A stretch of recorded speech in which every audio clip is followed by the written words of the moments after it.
Hey everybody, welcome to the show. It's the THS Discourse. Welcome to the new night. It's Thursday, and it actually was advantageous for us because we got to see the new Godzilla versus Kong movie. I always want to say King Kong, but they apparently are leaving Kong out of the title, which is fine. Um, it was a fun movie. We all got to watch it last night. There's a certain member of the board here that was really gushing over it. I'm gonna let you guess who that was.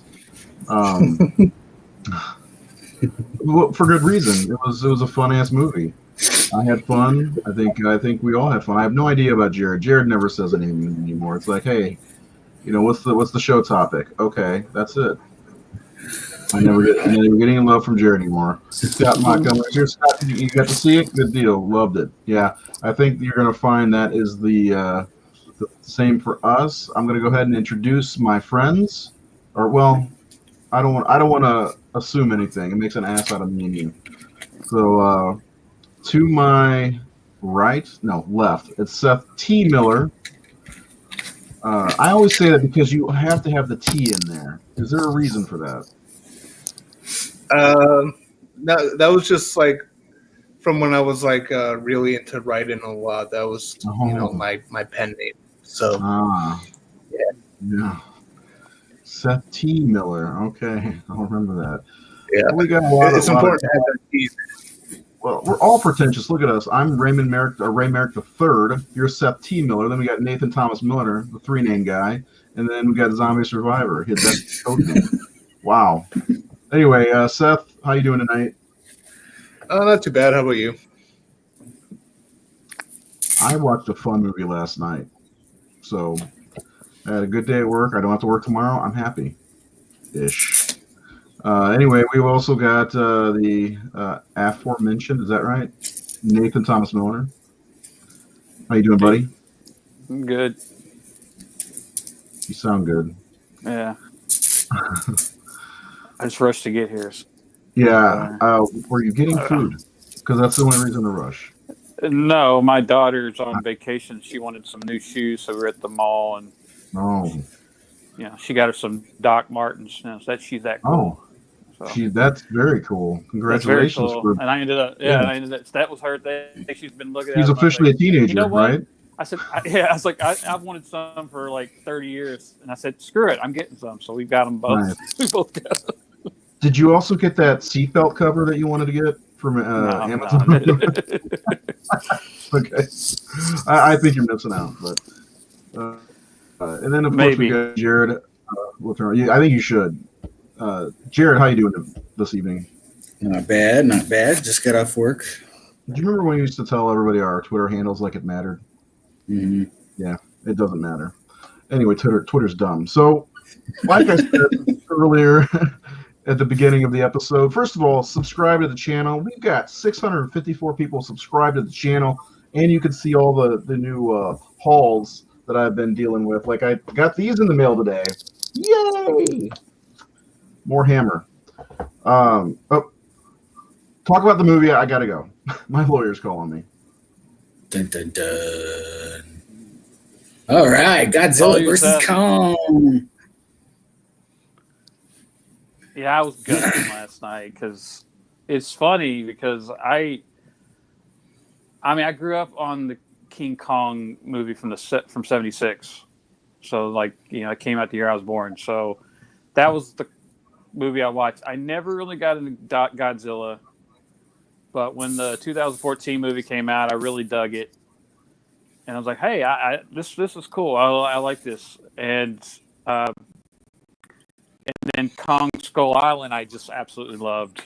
I had such a fun time with, and so. But the last Godzilla movie was very much directed towards Godzilla fans. I mean, it was like, from what I understand, like it's just if you're a Godzilla fanatic. It was your movie catered to you, which is great. Like that's fine. Like that's what I want. I didn't necessarily love it as much as Godzilla fans, but again, I'm not the audience, and that's all cool. I don't always. Everything doesn't have to be made for me. It's like the fans got the movie they wanted. So because of that, I wasn't really sure I was going to dig with this movie. Like I just thought, I don't know. It's just I even forgot about it. Like I thought I was like, and my wife said, "Are you going to watch that tonight?" And I'm like, "It's on." I thought it was this weekend, and she said, "No, it's on tonight." So I'm like, "All right." So it was just like one of those things. I turned it on, not really expecting the. And like after I thought about it, like I haven't vocally cheered for a movie, been engaged in a movie. I feel like I was watching a boxing match or a football game or something. Like I was like, yeah, fuck yeah. I was like, just like I just haven't been that. I haven't had a movie do that for me, you know. And yeah, it's not a great. It's not Citizen Kane. It's not Godfather, but it's what it's supposed to be. It's two icons fighting, and it's amazing. Like the so rewarding. It's like Adam Wingard crawl into your head as a fan, and like, what would you like to see? Would you like to see this happen? And like this, it's like, yeah, rip his fucking head off. All these things were going on. Like, yes, and when by the end where Kong raises that Mecha Godzilla head up and Scott to rip it off, like, fuck yeah! Like, I was like, God, I wish I was in a movie theater right now, a bunch of people. But it was still like I was just like I haven't felt like that in a long time. Maybe it's just because of the vacancy of time we've had during the pandemic of that type of movie. We really haven't gotten these blockbuster movies in a year, other than like Wonder Woman 84, which really isn't that type of movie.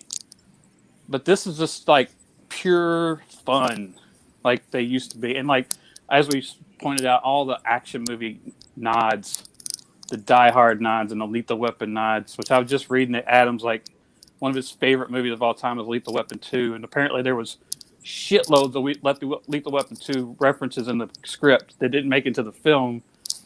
But we'll get into that. But like, that's like your wife's like, it's just, that's what I want. It's like, but when you think about Godzilla fighting King Kong, this was like kind of like the dream come true. Like the stuff that they did, it was not boring. It was exciting. It was cool. You know, it was just, the fights were just phenomenal. And that's what you come into these movies for. It's not like Freddy versus Jason where you wait through an hour and a half of shit to get to a fight that's all you came for, really. Like, yeah, that's a good point. This movie gives you like 4 fights. Yeah, this movie gives you like 4 or 5 fights, you know. So I'm good. You gotta go.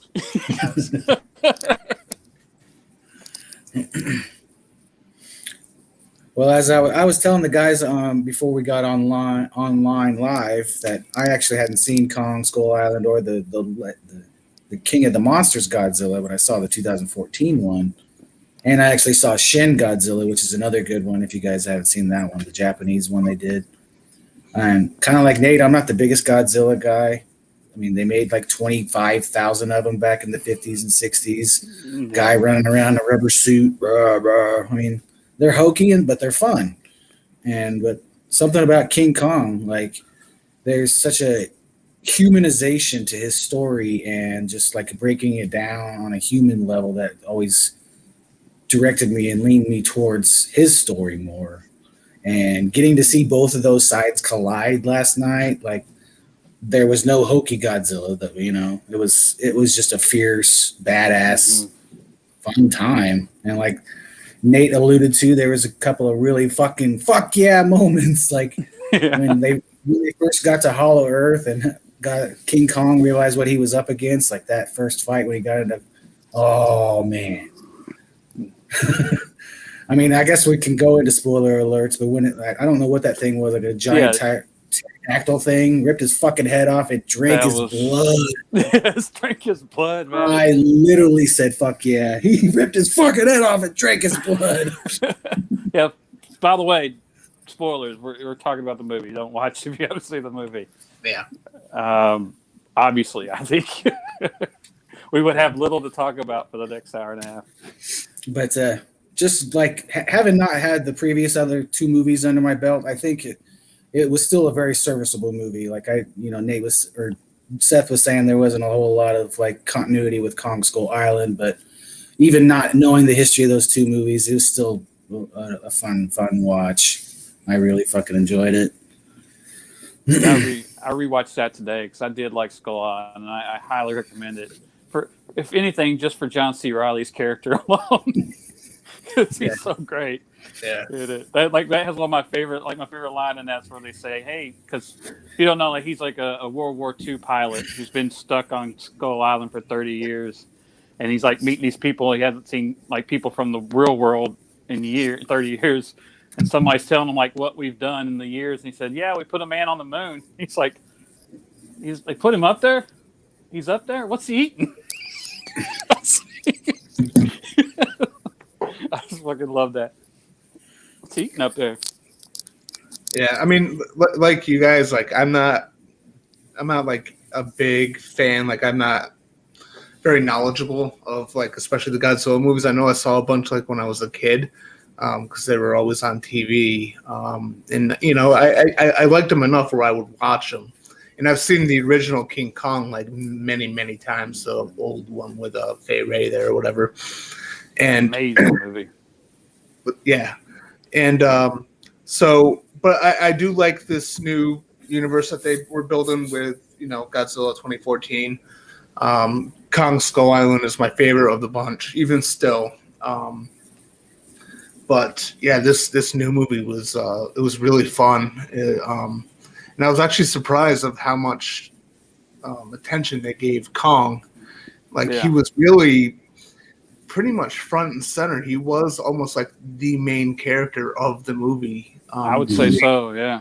The way he followed him, and the way, I mean, the whole thing with him in this movie and the way he interacted with the little girl and just his overall arc was way more character driven than anything of the previous movies combined. And, you know, I like that. And, you know, like you, Nate, King of the Monsters didn't really do much for me. It's beautiful to look at, great fights, but I just couldn't get past like the human stuff. Like I didn't understand character motivations, and just everything seemed, I don't know. I didn't like the way the characters were written or anything like that.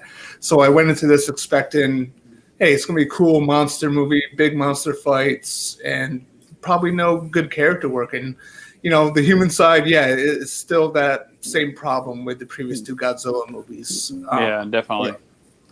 But on the Kong side of it, you know, that was actually a really good character in this movie. And I love the way that they used the references to make him really badass. You know, there's that Die Hard moment. There's that Lethal Weapon 2 moment, which I don't know if you saw, but I took a screenshot of it. They actually put like at the end of the credits when they were like doing the copyright of like all the different ones in the series, they had in Lethal Weapon 2. Yeah. Yeah. Cool. I was reading an article about it. They said that Adam like is obsessed with Lethal Weapon 2. It's like his favorite movie. And the guy, one of the producers, is also a massive Lethal Weapon 2 fan. Apparently the character Skarsgård plays was supposed to be in the movie obsessed with Lethal Weapon 2 and talking about the movie all the way through the movie, and they cut a lot of it out. But they said because there was so much Lethal Weapon 2 love and reference in the film that they put that in the credits, because they say, hey, we're pretty much stealing from Lethal Weapon 2 a lot in the movie, which is great because I fucking love Lethal Weapon 2. I love all the Lethal Weapon movies, period.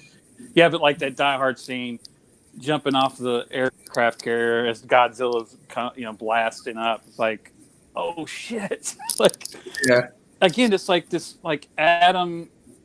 I don't know how old Adam is. I'm guessing he's probably what 40, 45, somewhere in that area. I would say early 40s. Yeah, so he's our age, and so just I think that's what it was. Like I'm watching this film, and I'm like, he's doing all these cool things that like totally I would geek out like developing. Like if I got, because sometimes you watch movies like this and you're like, oh man, why didn't I expected so much more? Like could they're like those fight scenes are like watching a fight scene in any great action movie we grew up watching, but amplified because they're giant and they're in a city and they're tearing shit up, you know, and this all the thought processes like that Kong's going through, like his strategies and the innovation he's coming up with, and adding that axe to the whole formula, like that is the shit. Like he's Thor. He's like cutting him down with thunder, lightning, like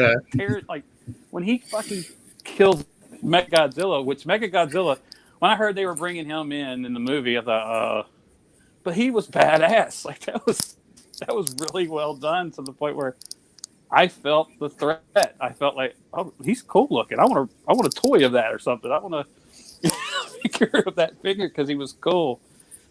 And just those scenes, the action scenes were just handled so well, and the CGI. Like, of course, we come from that era where we like practical. We want as much practical, but honestly, you can't do the shit they do in this movie with people in suits or animatronics or stop motion animation. You could not do it.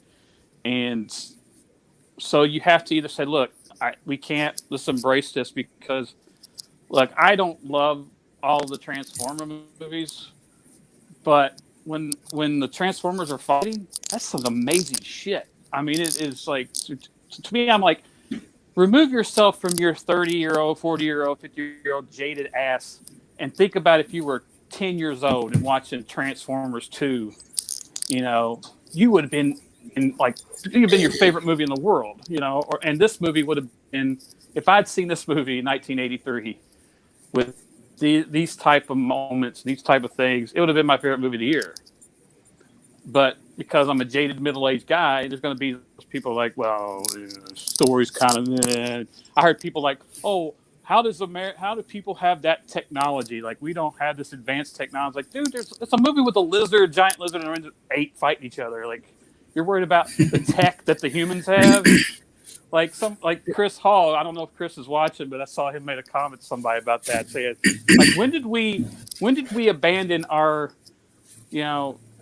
our, like, letting fantasy be fantasy and having that disbelief, like, to not be so, because it's like that. You watch a Star Wars movie, like, oh, there's bombs in space, and there's there's not light speed. There's not, Jedi Knights. There's not, there's no Chewbacca's in the real world. Like, so you're gonna let that ruin the movie for you? That physics and those science that doesn't exist, or that could not exist, or makes no sense.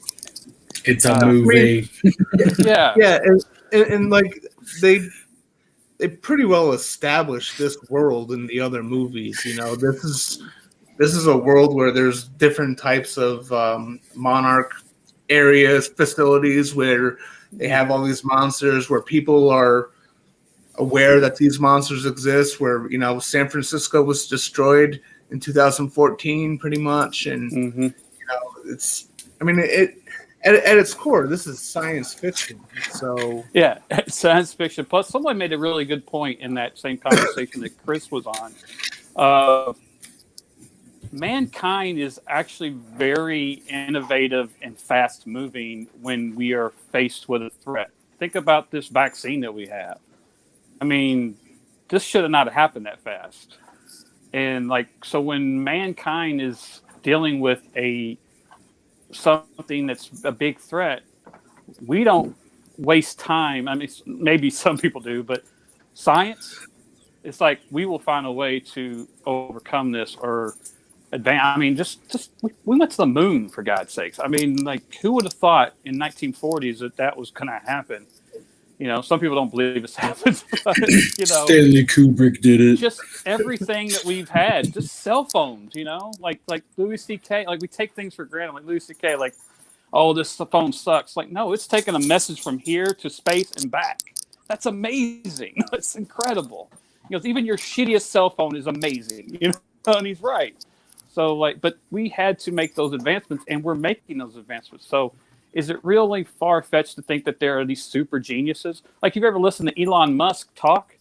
That guy's like, oh, yeah, we'll be going to Mars in 5 years. I mean, he's just like, it's just a matter of fact. We have the intelligence. We know we can do this. So, but at the same time, again, we're talking about fantasy. We're not talking about the real world. We're talking about, it's like I was talking to Bill Oberst Jr., who was in, Circus of the Dead, and, big, most people watching should know who Bill Oberst is. And we were talking about the whole cell phone thing in movies and how you have to always deal with it. I said, no, you don't. You just don't fucking put them in the movie. He goes, yes, exactly. He goes, I tell him, look, it's a fantasy. It's a movie. We can do whatever the fuck we want to do. And that's what you have to remember. Like, Godzilla versus King Kong, they do whatever the fuck they want to do. It's a movie. It's fantasy. So forget about the tech or whatever. Hong Kong's got all these neon lights, which was fucking cool looking.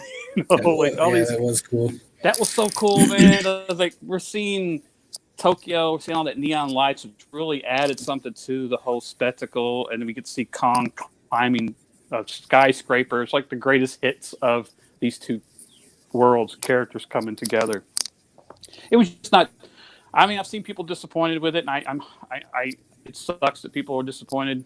I don't know how they're disappointed, what they wanted more, because I can't think of anything more satisfying than those fight sequences between those characters. Like, that was just, I don't know how they could have gotten it better. Like, could they have done those better? I just can't imagine them better. The only thing that I can wrap my brain around why somebody might come away a little dissatisfied is because they kind of shed Godzilla in a different light in this movie. You know, he wasn't necessarily the savior. You know, you kind of got the vibe he was the bad guy. You know, like, you know, Yeah, like but that was part of the setup. That was part of the movie. Obviously, yeah. Yeah, I mean, that was necessary. I haven't seen anybody that said they don't like this. Honestly, I've seen a bunch today. I've seen some comments, and you know, I hate to be this guy, but most people on the internet are just bitches. They just look for something to bitch about with every movie anyway. And some people are complaining about how there wasn't enough action in this one, which I don't understand, because there was plenty of action and it was well paced. I mean, you literally can't have 2 hours of a straight fist fight between two monsters. You have to break it up and try to tell a story. I thought this was paced well, and you know, I've seen some. You know, people don't like it. That's fine. You know, if it's a genuine opinion, but a lot of people, especially on the internet, they have like these expectations, and they rather go to nitpick and point out flaws. Well, everybody nitpicks, though. I mean, I'll nitpick. The human stuff wasn't that exciting for sure. No, but it was. I mean, did you come to watch that? It's just filling in the gaps until, because you can't, like Seth said, have, you know, two big giant beasts fighting for 90 minutes or an hour and 53 minutes or whatever.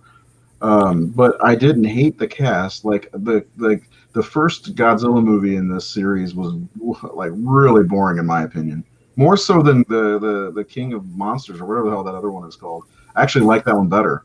But the first Godzilla was dreadfully boring in my opinion. This one wasn't so bad. I liked, the only character that I had problems with was Rebecca Hall. There's something about her that's boring, just period. And then maybe she's just a boring looking person. But like Skarsgård, he was all right. I was glad to see him back doing something, you know. And I like the Gia, her relationship with Kong. I thought that was great.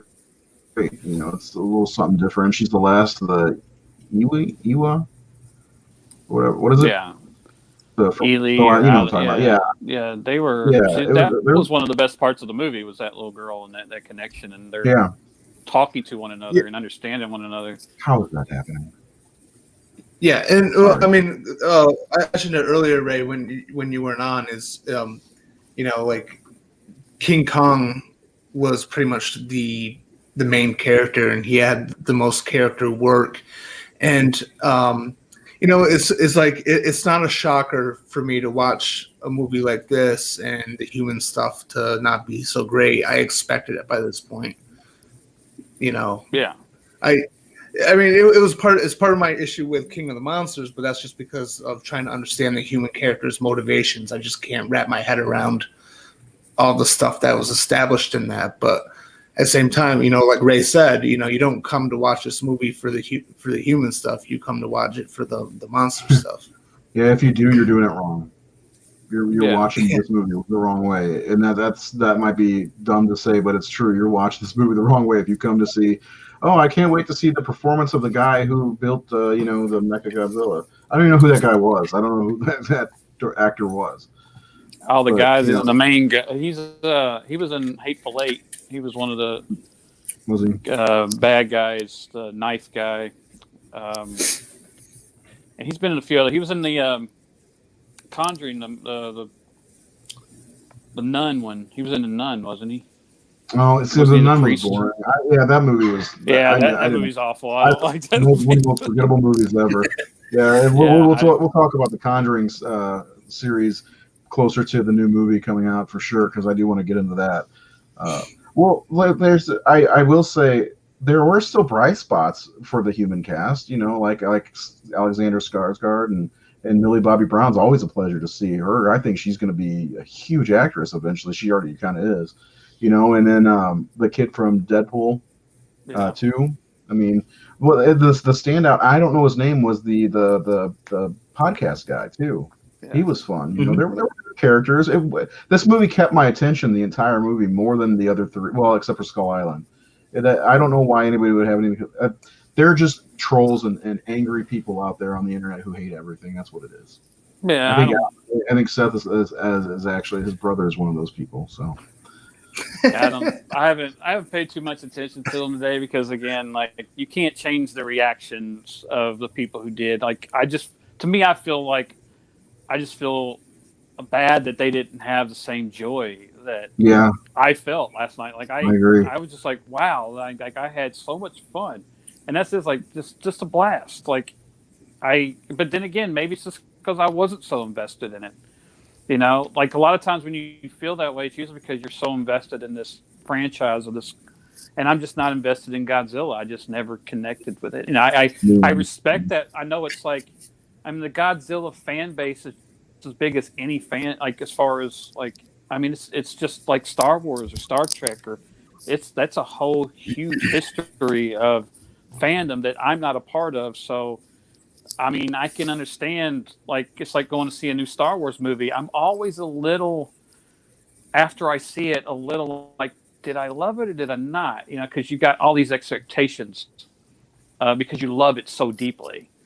And so if you're like a huge Godzilla fanatic and you love this stuff to the core, you've watched it your whole life and you know everything about them and every little detail, when you're that deep into it, there's always going to be those nitpicking things or those things that you're like, I don't like that. Oh, that's not how it was. And there's always that hard way to disassociate the previous incarnations with the new incarnations. So, like, you have to throw out what you know about Godzilla and say, look, this is a new version of that. Just like the MCU was a new version. You can't hold the MCU to every comic book ever published under Marvel's banner. You can't hold DC Justice League to every DC comic ever published, because it's a start over. This is a new version. This is a new existence, a new timeline, a new set of rules, new set of characters and storylines. And you have to go along with that. You know, Batman Gaslight or something, like, where it's like, this is a totally different universe with these characters, and we're in the hands of different storytellers. And some people have a problem doing that. They have a hard time, just like with the remakes and the reboots. They're so tied to the original and the things that they love that it's hard for them to see it in another way. And they, instead of accepting that, they just label it shit and get angry about it and, like, want to see everybody else as angry as they are. Yeah, and you know, I got to be honest, like, we've had this conversation before. If you don't like it, go watch the stuff that's already there. There's plenty of Godzilla movies. There's a what is it, 62 King Kong versus Godzilla movie? Watch that. If you don't, go watch fucking Matthew Broderick run around New York with I mean, seriously, there's plenty of other stuff to watch if you don't like that. I mean, we talked about this with Halloween 2018 when people were bitching about that. If you don't like it, there's fucking 10 other Halloween movies. You know, and enjoy that.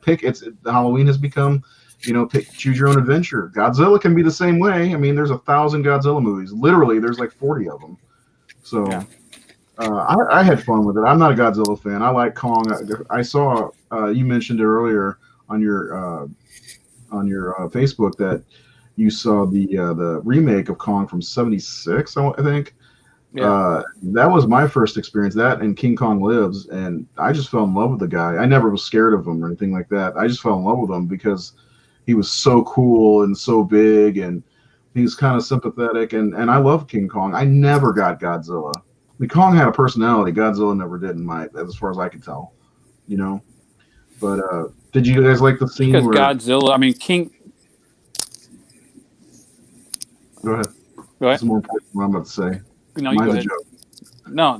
I was gonna Go say, ahead. did you like the scene when Kong had Godzilla pinned down and he was gonna hit him with the axe, and Godzilla said, "You gotta save Mothra." No, Why did you say why did you say that name? You gotta save Why did you say that Martha. name? Why did you say that name? And then became bros. And then Doomsday Kong movie. And I gotta be honest, it reminded me a lot of BVS in many ways, Yeah. the way it was structured. But no, what were you gonna say about King Kong? Because King Kong is a personality. He's got way more personality. I mean, King Kong is one step away from man, so it's a lot easier for us to connect with him because he has that side of him where we see him go through emotions and we see him go through all those things. And when he it's like he's just a titan. It's like when his personality when he triumphs, like he just the banging of the chest and the roaring and the lifting of the head and all these things are like these human touches of victory or a barbarian. Like he might as well be Conan just on the battlefield, just crashing souls and slamming his axe down and killing all these people and then standing there triumphant with his axe in the air. And you're like, yeah, Conan kicks ass. It's kind of the same thing. Yeah.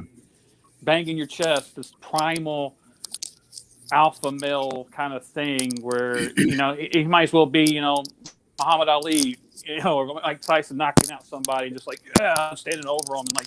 And that's, we could see that with Kong because, he's part, I mean, we all came from apes apparently. So like there's human qualities to him.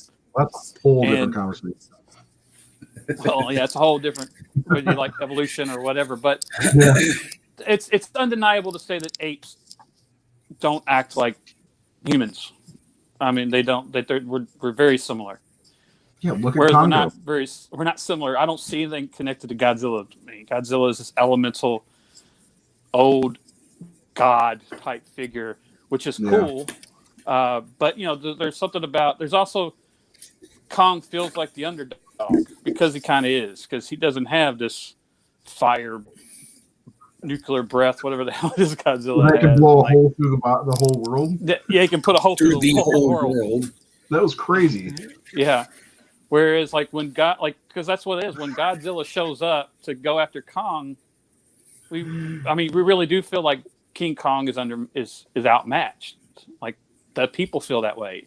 We can't get him to Kong because he's going to kill, and he does. Godzilla does win every battle, really. Yeah. In this movie, like he is the winner ultimately in the whole movie. Clear-cut winner. Yeah. Yeah, and so because Godzilla is the more powerful figure. Yeah, he was a clear-cut winner. Did you all feel that way, that Godzilla was a clear-cut winner? Oh yeah. Yeah.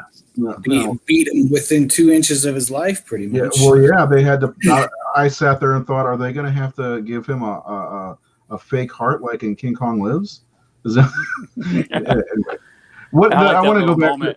I do like that moment where he comes face to face and they roar at each other, and Godzilla kind of gives them a nod, like respect. Like, yeah, but it was even better though when Godzilla he puts that hole in the middle of the earth and they look at each other through the hole, and it was like, hey, I see you. I got a chuckle out of that part, but I wanted to talk about I'm sorry I missed. It's talking to the lawyer. Did you guys talk about the water battle and some of the references to Jaws? Actually, and how cool that was? we really didn't touch the water battle too much yet. Man, yeah. How cool is that? And I mean, you got. First of all, the other thing is I was really stoked because man, I had so much fun with this movie. Like like when they were on screen together at the same time, my son and I were hyped. We actually high-fived twice, which was weird. We haven't done that in in-game. Cool. But like, there's so much Jaws in that scene. Yeah, like there's so much John McClane in that scene too. But that's what when he pulled that part of the ship down, like the tanks or the barrels in Jaws. Oh yeah, and he goes down. When he goes down, and I'm like, he's gonna come straight up and right up there. And like I said, like seeing again, going back to like what would I have done as a kid, like because this feels like that's what Adam's doing. He's like he's got his Godzilla toy and he's got his King Kong toy and he's got his GI Joe aircraft carrier. And he's like, what if they fight on the aircraft carrier? Yeah. Like I'm like, how fucking awesome is that they're fighting on an aircraft carrier in the middle of the ocean? Like this is Well, like, not to mention Kong was like jumping from one to the other. jumping from fucking. Yeah. This is so cool. Like, and just Godzilla swimming through the water and all, like, it was just. Hey, dorsal fin up too. Yeah. You know, that was cool. I mean, he wrecked a ship going like with his fin. That was cool, yeah. Man. That was a cool fight. And the part where he did a couple things cool. Kong did. He Skarsgård he took the chains off of Kong, and then Kong rips the collar off. I thought that was an awesome part because you got to remember he was being sedated, so he wasn't even at 100% when he fought him the first time. And it's kind of an element that's not great for Kong. There's also, like you talked about Batman versus Superman, and there is that parallel because maybe that's why I like Kong, because Kong is more Batman, because Godzilla is literally a god. Like he's like this most powerful thing. So there's like that thing where in Batman versus Superman, even though I like, or even the Justice League, even though I'm a bigger Batman fan, when Superman shows up, it's like, oh, you fuckers are in trouble now, because there's something very appealing. There's something that kind of like, one of the problems with Superman is that he's so powerful, but that kind of makes him a little boring. But also because we know how powerful he is, it makes it really exciting when things are down and people are like, when things are bad, and this guy's coming now, and like, oh, bad guy, you're in trouble now because Superman's here. So it's like, oh, bad guy, you're in trouble because Godzilla's here and he's can fucking kill you. Like, so there is something very exciting about something that dominant and powerful, and that's what Godzilla represents. Godzilla, we don't doubt Godzilla's power, and we know how powerful he is. We know how dangerous he is.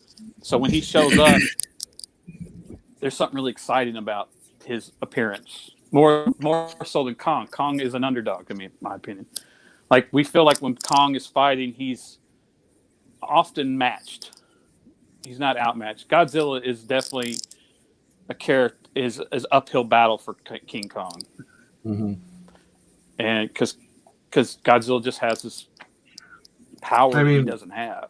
Right, because but Kong is very smart, because if you look at the second fight when they're in Hong Kong, every time Godzilla was revving up his atomic breath or whatever it's called, King Kong was like, close your mouth, or else let me slam your head to the building. Guys, we blow it up. That was awesome. Yeah. Or jumping off the boat. Right. Yeah. Off the boat. He starts to telegraph. That's what I said. Like, Kong has strategy. Like, even using the top of the building as a disc as a shield for Godzilla. Like, remember, he tears that part of the roof off, and he's got a shield. I'm like, what's he gonna do with it? He's gonna throw it at him, like frisbee at him. He's like, no, he's using the shield to block the stuff. And just all, like, my daughter loved the whole throwing the jet at him. And Kong takes the jet and throws it at Godzilla. The pilot checks like, fuck this. Yeah, and it was really cool because you got genuine reactions from both of them that, like, they looked like they were getting annoyed with each other too. I don't know if you guys noticed that, but like you could tell Godzilla was getting annoyed with King Kong, man. I did like Hong Kong, by the way. I don't know why anybody would bitch about all the neon lights. This is set in the future. It's not now. Also, because they said it was set 5 years into the future. Yeah. So Hong Kong could have neon lights on every single building in the future, which personally I think is bad. It just gave definition to the buildings and gave it made them stand, and it just fucking looks cool. Why not do it? It's fantasy. This isn't our world. It isn't our reality. Speaking, you guys, go ahead. I was just going to ask, were you guys at all surprised about the runtime? Because it seems like a lot of the action movies, big blockbuster movies lately have a runtime of at least 2 hours, 2.5 hours. I was too. I was like, oh man, this isn't even 2 hours. This is going to be fun. This means they're getting to business. You know, that's how I took it. And it was a great runtime. I'm so happy it was. And I bet Nate was even more happy than anybody because well, there was a lot of there wasn't a lot of fat on it. There's nothing that completely be lost that doesn't need to be there. Like, I mean, there could be more, but I think if they were to add more, it would have been the human element, which people would have just bitched that there was too much of that, because that's all I heard from the 2014 Godzilla was not enough monsters, too much people, and too much story. And like, all right, but I mean, you either get one or the other. And to me, when I come to a movie called Godzilla versus King Kong or Kong, whatever, that's what I'm there for. It's like I've said about Freddy versus Jason or all that. It's an events movie. We're there to see these characters fight, and that's what it is. I don't go to a boxing match between two great boxers and want to hear, hey, let's see what the commentators think for 10 minutes. What do you guys think? I want to watch the fucking fight. Like that's what we're there for. But there's story going on because we're not just getting one fight; we're getting multiple interactions. And we're, like you said, Kong is noticing what Godzilla does. He started to learn, just like we would see Peter Parker learn when he would face. Every time he would face a new villain, he would get his ass kicked, and then he'd come back and go, "Okay, I know what he does. I know how to fix this. I know how to beat that guy now. I know when he's going to do this, and when he's like just. I know when this guy's going to go for a left hook, and I know when this guy's going to do that." So because we had those, even having it in the round, like, oh, I guess Kong takes round 2, like those kind of things. That's what I was really satisfied with. Was it wasn't just building up to this one fight that we're there. Like it was a boom, really early on, right off the bat, and then we saw multiple interactions and multiple confrontations. And the only time it kind of slowed down is when they go to the Hollow Earth, which was I said, I'm not a big sci-fi guy, but this is fucking cool, man. This is like awesome. That was awesome. Like I was like, this is like totally geeky science fiction shit. Like this is like the stuff you'd see on like album covers in the 70s on like a Yes album or something. He jumped from one mountain to the other, and the gravity shifted. That was fucking awesome. And then when he found that axe, and like I was like, oh, that's so cool. And then I said he went there, and I told my wife and I was like, he needs a throne. And then he sits on a throne. He sits down, He is King Kong now. Like the king has come home, and that's the moment he becomes King Kong. Is that the next Kong movie? Just King Kong? Should be him and they can't remake the original movie now, so. Yeah, Kong in the Hollow Earth. I mean, there's humans there now too. We don't need that story again anyway. We got it 3 times. Yeah, that's fair. Yeah, I agree, and I think all 3 of them are really good. So even Peter they're Jackson. all good. Yeah. Like so I didn't see the original. I didn't. Go ahead, Seth. It looks like he's either got a poop or something to say. No, go ahead, Nate. Oh well, when I saw the original movie, I didn't see it until I was in college, and I was just completely blown away by how good it was and how good the effects stood up, and how I was like, God, I can't imagine these people what they thought when they saw this movie in 1933. Like, it must have just completely blown their minds. And anybody for 20 years over, because even if you compare that first movie to stuff that was coming out in the 40s and the 50s and even the 60s, it's still impressive. It's still amazing. It's like maybe in the 90s when you saw Jaws, or it still worked. It still held up. It still holds up today, in my opinion. But those movies like King Kong is just timeless. And I think generation after generation, King Kong always attracts or always works for new audiences because of the humanity in that character and the story and how well they did with the effects in that movie for its time. It still works. Really, yeah, it does. I love that. There's a soft place in my heart for that one, for sure. I like all 3 of them quite a bit. I was first in line to see Peter Jackson's, which was Might have been way too long, but it was like 3 movies in one, which I really liked. But my favorite, it might be the seven. Is it 76? Yeah. That was my favorite, probably by far. But Jessica yeah, Lange, how could it not be? yeah, oh my lord, she God. was gorgeous back. Was That's she's one of still those- gorgeous? Is she still alive? Yeah. She's still alive, isn't she? That was Yeah. definitely one of the sexiest women on screen ever in that movie. Oh my god, I haven't seen King Kong Live since I was probably a teenager. But if we're going on a 5-point scale, I give it 10. No, I don't know. I have to watch it again. It's not available to buy either, is it? Wow, Did we really? go through this already? I haven't seen it since it came out, honestly. Yeah, this is 86, I believe. Let me see if I can find a copy of it because I'd like to have it. What would you guys rate King Kong Lives if you remember it? I don't remember enough to give it a fair shake. I don't even know if I've seen it. The DVD is $87. Holy shit, guys. I want that. I'm not paying 87. I gotta fucking pay the ticket now. It's probably on YouTube somewhere. Yeah, I'm sure it is. I liked it. I remember seeing him. He gets a heart transplant at some point. I remember that. I think Linda Hamilton's in it. Yeah, that's the thing I take away from it because I barely remember it. Seth, do you remember King Kong Lives? Did you see that one? I don't remember that one, to be honest with you.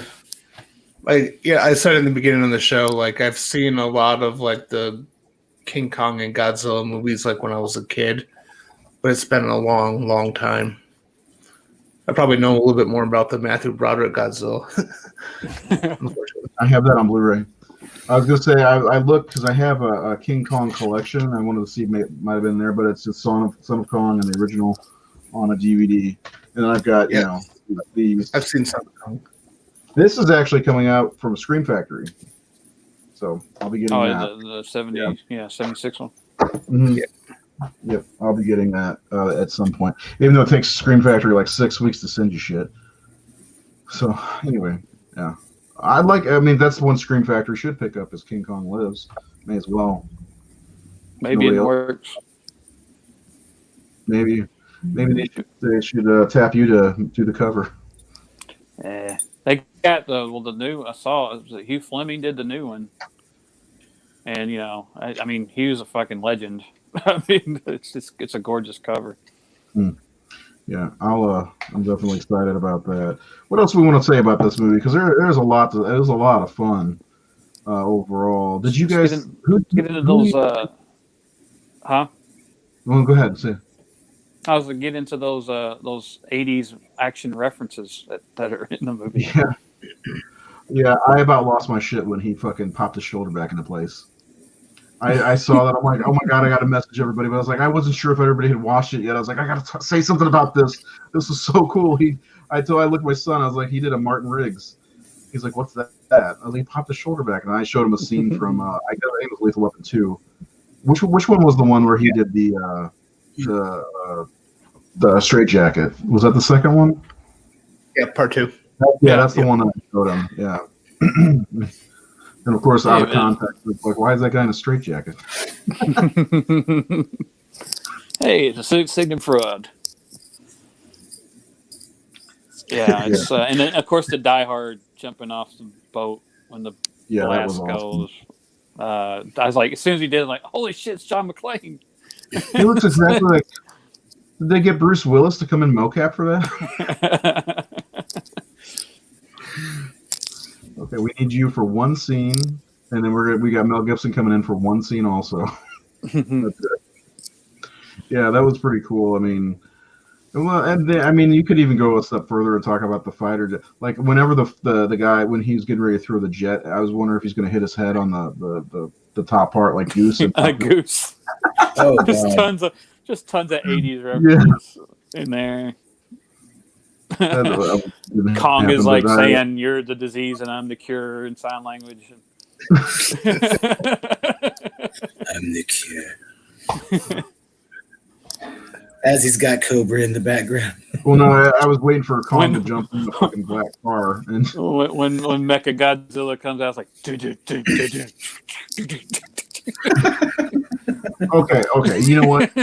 Now that you brought up Mechagodzilla, what did you think of the design of the character versus what we've seen before? Because we've seen before was just a giant plated Godzilla, basically. This one looked like Cyborg from Justice League a little bit.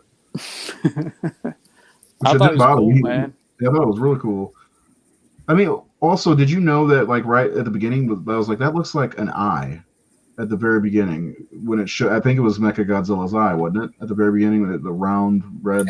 At the Apex facility? Yeah. And by the way, Apex Cybernetics, way to fucking really hide what you're doing. You know? I knew, as soon as I knew, I was like, fucking Mechagodzilla's coming. I got to be honest, that did ruin the movie a little bit for me. Not ruin it, but like as soon as I heard that, I was like, I know what Godzilla's doing.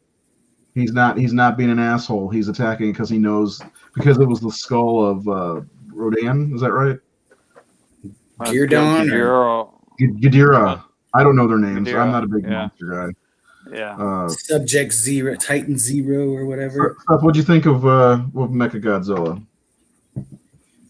Looked good. It was a nice little update. I knew he was going to be in it, so I was waiting for him. Oh, you did? Yeah, it was back when they released the first trailer. They showed a couple little clips. Like if you catch them real quick, you could tell that he was in there. There was like a couple of like when he was attacking. There you go, Ghidorah. I don't know how to say that. Ghidorah. Another thing too is like when the trailer came out, I totally called it when I said that it's going to be Kong versus Godzilla for probably the first 2/3, and then they'll team up for the bigger bad, and that's what they did. So I was expecting it, and it still fun as hell to me. Maybe that's what they should have done for Freddy versus Jason. Freddy versus Jason for half the movie, then they team up to fight Michael Myers. Pinhead, yeah. Gentlemen, do we have a problem? Yeah, I thought Mechagodzilla cool. I thought I like he was kicking Godzilla's ass too. He was. If Kong didn't come back, that shit was over. He was through. He was done, in my opinion. I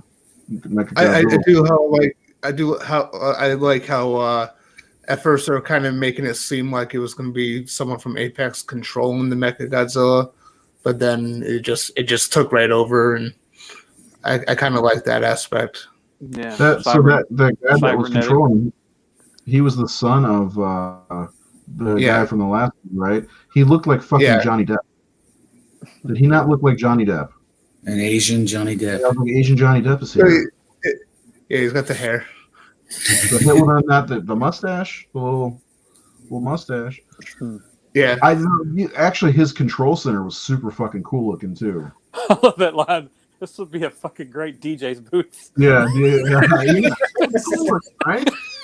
That made me laugh. The lady with the villain haircuts looking at us. He was the best kid in the movie. I can't remember but he was funny, and his show was like the beginning when the guy's getting ready to eat. Don't eat that. He's like, why? And I can't remember what he says, but I thought that was pretty funny. Yeah, whole conspiracy theory people that are involved in the movie. It's pretty fun since there's so much of that nowadays. Do you guys want to see it in the theater now after seeing it? Because it feels like that's a different movie. I'm kind of. It may take me into the theater. I almost went last week to see Nobody, and now I'm kind of thinking I kind of need to see this in the theater. It's actually playing at a drive-in in Kansas City this weekend. Brian Tyree Henry is the actor's name. I liked him a lot. He was in Child's Play. Yeah, it was that's detective. right. I was trying to remember where I'd seen him recently. Yeah, Child's Play. Yeah, and he was also in Joker. Was he? Who did Joker? He was the Carl, like the security guard or whatever at Arkham. Oh, yeah, it's Carl. Yeah, I mean, I planned on seeing this in the theater anyway. But this just, even if I didn't like it, I probably still would have went to go see it just to support movie theaters. But yeah, I agree with you. This is definitely like a movie to see on the big screen. Which we got. We've been talking about they announced this movie. What? No, I was just saying it was an event movie. Oh, It's one that has to be seen in the theater. Yeah. Yeah. Well, they just said like it's made the most money in anything during the whole pandemic, like what 9 million on the first day or something like that. Yeah. Yeah. Which is pretty fantastic. I mean, considering what's going on a Wednesday during the pandemic. Right, and just think of how much more it's going to bring in this weekend too. So, I'm hoping that this is going to be the start. I know there's still people who are uncomfortable with going to the theater, but I hope this is the start of things kind of opening back up again, getting somewhat back to normal. Yeah, and I have to agree with Scott's comment. Nobody is great. You guys should check that out. Yeah, I want to see it bad. I do want to see it. Yeah. Somebody said King Kong Godzilla versus Kong was boring. Go see nobody. Like, okay, how about shut I see up, both, you fuckers? See both. I always hate that. I I always hated that when somebody's like, "Hey, I really want to go see this movie." Like, don't see that. Go see this instead. It's like, I'm going to see both, fucker. All right, like I don't have to pick. That's one of your favorite people said it, so go figure. Oh, did they? Yeah. So what's going to happen? Is this going to be it for the MonsterVerse, or is there going to be more? I've heard of a Skull Island show, but I don't know if that's realistic or not. I think they were waiting to see how this does, and so far, I'd say it's probably going to happen. It's probably going to be more. Just how the response already. I thought this was going to be like, because I thought I heard something where this was going to be like it for it, but it doesn't end with a finality for either of the characters. Like, there's so much more that they can do and explore. I'm really hoping for another solo Kong movie. Actually, I was going to say it feels like a new beginning for Kong. Really, I mean, the end, there was hope at the end of it. He's King Kong now. He's King Kong. I was like, let's make a King Kong movie. I mean, and plus that scene when they're in the hollow when he has to fight the bat things and he takes a drink from the skull. How badass was that? You know, plenty of things for him to do in the hollow, Hollow Earth, and then Godzilla. I mean, did we? The one thing, maybe they blew their load on all the monsters in the King of Monsters movie because that was almost all of them, wasn't it? I don't remember. The thing though is they can create more. They can create new ones, and they can just they had new ones in the Godzilla movie. Yeah, they can like really expand on this whole world and this whole universe. I think there's a lot of potential to it, and like I said, it didn't seem final for either of the characters, for either of the stories. Monarch is still a thing. Apex is still a thing. There's so much more they can lead up to a Monsters League movie, Snyder Cut. I mean, it could. Godzilla and King Kong, they work together to take on somebody else. I don't know. I don't know much about the monsters. I know more about Kong than I do any of Godzilla and his. But Godzilla doesn't he have like an endless rogues gallery essentially? I know Probably, we saw a lot of 25, 30 movies. Right. I think it's way more than that. Because there was my brother-in-law bought a pack of just the Toho movies, which was like 30 or 40, I think. Godzilla's ridiculous. I was always more of a Gamera fan, anyways. See, that was Gamera in the. Gamera was like a rip-off Godzilla, but it was a giant turtle, and he would spin around in the air. Mystery Science Theater used to make fun of those movies all the time. Now you're just making jokes. I was cool, Gamera. What about Junior Godzilla? There's that too. I'm looking right now to see how many. At the very end, though, when Kong rips off the skull of Mechagodzilla, I was like, "Don't drink it! Don't drink it!" Because he started holding it over his head, like it's oil. Don't drink it. Like getting like. I was hoping he was going to put it on. No, dude. When he grabbed the head, like rip his fucking head, he ripped off and roared and like. How do you not cheer? Like. I just I hope when I go see it in the theater that there's enough people and they all respond that way, because I can just imagine people cheering and clapping. Like that's a movie, like the old school type of movie experience where the audience gives a standing ovation and claps and cheers for the heroes at the end. Because that's it's not something you see very often anymore, and You know, it's like watching Endgame and seeing those big moments in Endgame. That was like maybe the last movie I felt like that, where you're like, yeah, like on your left, and here come all the people. Like, yeah, you know, like that was the last thing I can remember feeling that way watching the movie. And I felt more about those characters than I did these characters. But I was just sitting in my living room like I was 12 years old and with a crowd just cheering on this cool shit that I was seeing. So there's 38 Godzilla movies with Godzilla in it. I'm looking at these and there's a lot of things. There's a Horror of the Deep. There's a Godzilla Invasion of the Astro Monsters. All kinds of things they could do. But I mean, as exciting as this was, why don't we get a Godzilla 98 versus Godzilla 2014 movie? Let's end this debate once and for all. I'm joking. There's no debate. I got tickets to see that on before it opened, the 98 Godzilla. I had the soundtrack because the soundtrack was great. I don't know if you guys ever heard the soundtrack. I owned it. Yeah, I still own it. I pump it every day. There's some Jamiroquai, Deeper Underground, great song. I like the Puff Daddy song. I'm not gonna lie. Come With Me. Yeah. Cashmere guitar riff. Oh man, Great Against Machine, No Shelter. There's a lot of good songs on there, believe it or not. That was back in when movie soundtracks were almost as big as the movies, in my opinion. Because the Spawn soundtrack.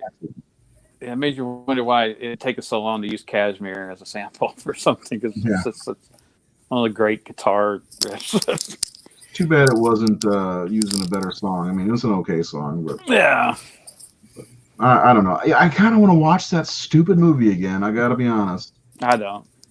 Yeah. Well, look, I've said it before. April Fools. I like bad movies. No April Fools. I want to watch it again. I think I'm gonna watch this though, the '76 version, because like for some reason every time I see King Kong, I get in the mood for that movie. So, and I got to quench that thirst. I'm a thirsty reporter. Okay. Anything else, guys, you want to talk about with this movie? Because I want to talk about. Nate mentioned something. Well, there's been a couple versus movies like AVP 2, shit like that. Is there anything you guys want to see on big screen? Two heroes or two villains, whatever, coming together to fight? Because Nate mentioned something about doing a whole show about that. I kind of want to see what you guys. Did you have something in mind when you said that, Nate? No, I mean we did an article like that for Horror Hound magazine about 10 years ago, where we had to write. They got like I think 4 or 5 of us writers to write a what if these two people fought, and Nathan was looking at the MGM at the time to make some comic books based on horror titles. And when we were doing that, I was looking at possibilities, and MGM. I saw MGM own Jeepers Creepers and Pumpkinhead, and I said, dude, how cool would that be to pit those two characters? Because I think just picture it, like in the beginning, the Creeper murders somebody, because that's what he does. He's feeding on whatever, and then the family member of that person goes to the witch and sicks the Pumpkinhead on the fucking Creeper, and so that's how they would fight.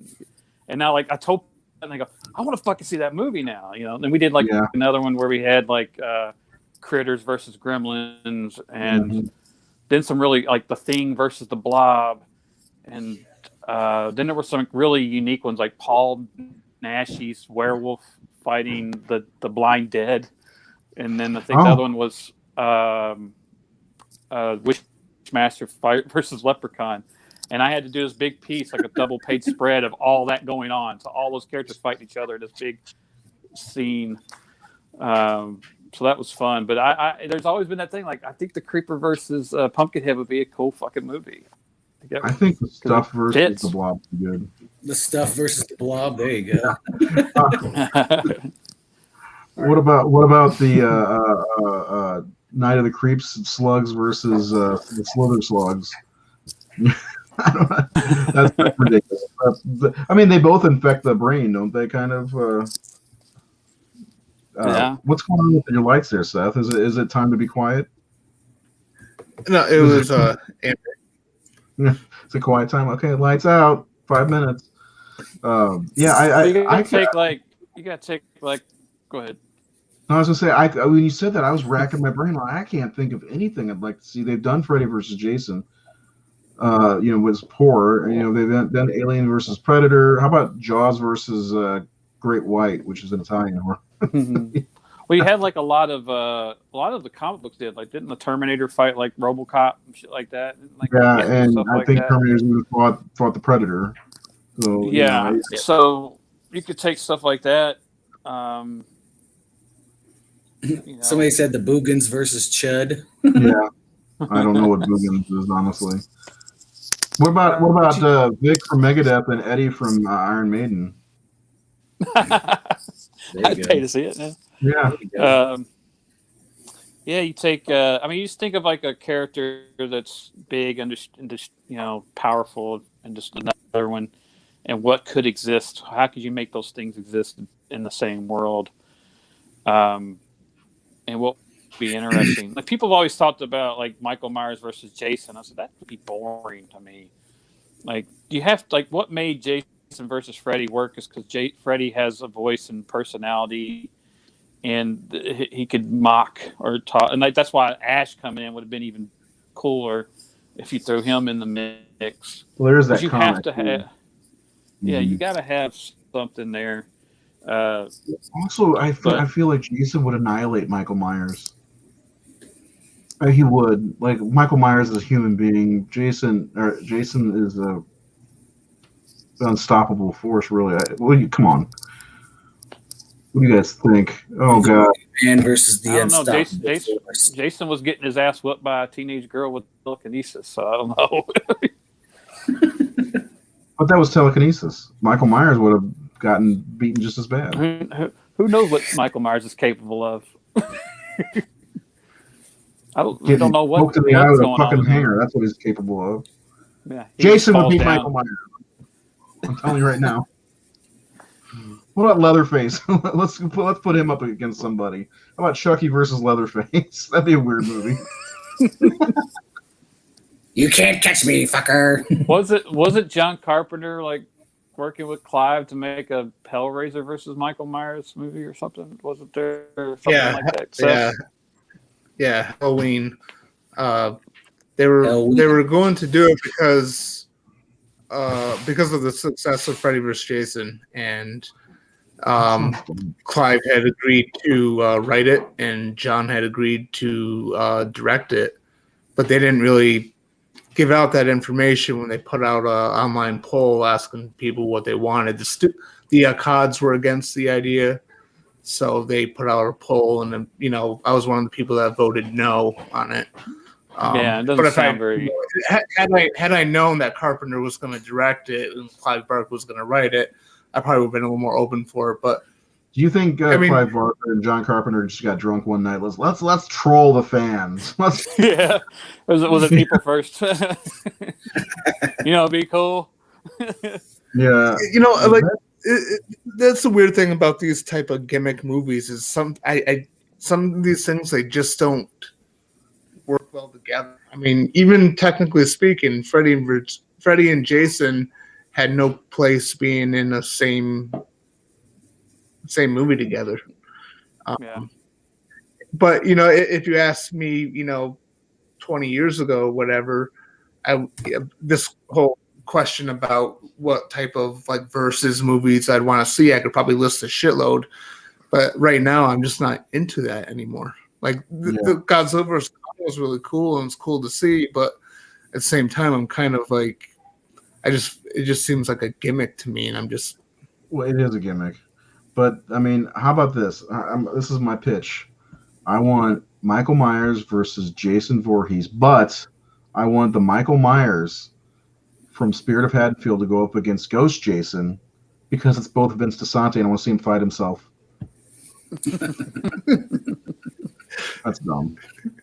But I'm not telling that. I want to see him fight himself. Good luck with that one, Renee. But yeah, I agree. I think they're kind of gimmicky. When they announced Batman versus Superman, I was like, come on, really? I was like, that's I'm not into that. But this movie works for me on many levels. So yeah, I mean the whole thing with like Batman, it was the whole like versus aspect. Like I understand that the characters fought in the comics, but it should have been World's Finest. It should have been the two working together. Yeah, they still could have fought and called, but World's Finest isn't as catchy as the Showdown and face-to-face posters and shit like that. Yeah. You know, Godzilla '98 versus Godzilla 2014. I don't know. There's I hope this doesn't like reactivate a thing like versus movies like because there are still some good ones from even the past, like Frankenstein meets the Wolfman and stuff like that, which are versus movies. I mean, are we going to see something like that? You think like maybe Universal's like, oh, look at this is doing really well. Let's make Frankenstein meets the Wolfman 2022 or whatever. They've been trying to do that for years. Yeah. Oh. Universal's been trying to get that boat going. No, it probably won't. Oh man. And that's the thing too, like with the Universal ones, like there's a part of me that's like, yes, I want to see that old universe again, but at the same time I'm like, just focus on the individual characters, tell good stories, then maybe in the future do some sort of crossover. Mm-hmm. I'm checking our schedule. Hold on, give me 1 second. Talk amongst yourself. Is that what the teachers used to say? You guys were talking about verses. I kept thinking of, I'd like to see Blade come back, but I don't know who he would battle. The Vampire Hunter? Or Yeah. Blade from Puppet Master? Oh, well, Blade versus Blade. There you go. There you go. The Monster Squad versus the 80 slashers. Or Blade, like when I put him against Dracula. Yeah. Monster, Blade versus a famous vampire. I want to see Blade. I want to see a crossover between Blade and Twilight, and it ends the Twilight thing forever. Blade versus Twilight versus Buffy. And Edward kills Blade. Oh my! What? What a twist! He blinds them from the sparkles. So next week, speaking of Monster Squad, we're going to do a Monster Squad. That's next week apparently. Commentary. You guys okay with that? I could change the schedule. I was gonna say I haven't watched Monster Squad in a while. I'm always down to watch that shit. Neither have I. You don't have it? I have to order a new copy because my DVD skips. Last time I tried watching it. Is it the one that came out in 2007? Yeah. Mine skips too. I was the same thing. I'm gonna have to buy a new copy. Maybe there's something. I remember checking mine then. I think I got that one. No. I got the Blu-ray that came out that same time. Yeah, I'm probably just gonna go buy the Blu-ray just to be safe because mine skips. I might want to check yours, Nate. I don't remember where it skips, but I know it does because me and the kids tried watching it last year and it skipped. I'm like, fuck this movie. I got mad. Yeah. But you know how I do it. So anyway, how about we do some final thoughts on the beast of the movie that was Godzilla versus Kong. Seth, you seem to be the one who was most excited about this anyway. Well, give us some final thoughts. Who are you talking to? You. Oh. Sorry. T. Miller. Gotta add the T. That's Miller. Right. You left out the T. My final thoughts. It's a really good popcorn movie. I think it's fun to watch. I think it's easy. It's gonna be easy to rewatch again. I think that the pacing was really good. I mean, I paused about halfway through to go have a smoke, and I was like, "Holy shit! I'm halfway through this already." It flew by fast, and it's definitely better paced than King of the Monsters and the 2014 Godzilla. It's my second favorite of this new universe. It's right behind Kong Skull Island for me, anyway. But I could definitely see why people would put this one as their favorite because it is exciting and it's really cool, and and it's great thing too is how it got that reaction from all you guys. Just as we were all watching it last night and just seeing how everyone was interacting in the chat. That's great. Funny. Yeah, it's like just every 10 minutes. I hadn't started it yet. Yeah, but I mean, it got that sort of reaction, and that doesn't really happen very often, and maybe it is because there's been it's been a while since we got a new summer blockbuster. I mean, I don't know, man. 'Cause we just got Justice League, and that was great. And then there's a lot of cool action stuff happening. I don't think it's that. I think this was a genuinely fun ass movie. You know, it was. Yeah, I agree. Wasn't what I expected. I was excited about it, but not like oh god, I gotta see this. You know. And then when Nate said something, I'm like, wait a second, is he fucking joking? I like when you were like gushing over it, Nate, and I was like, I've never seen him act like this over a movie.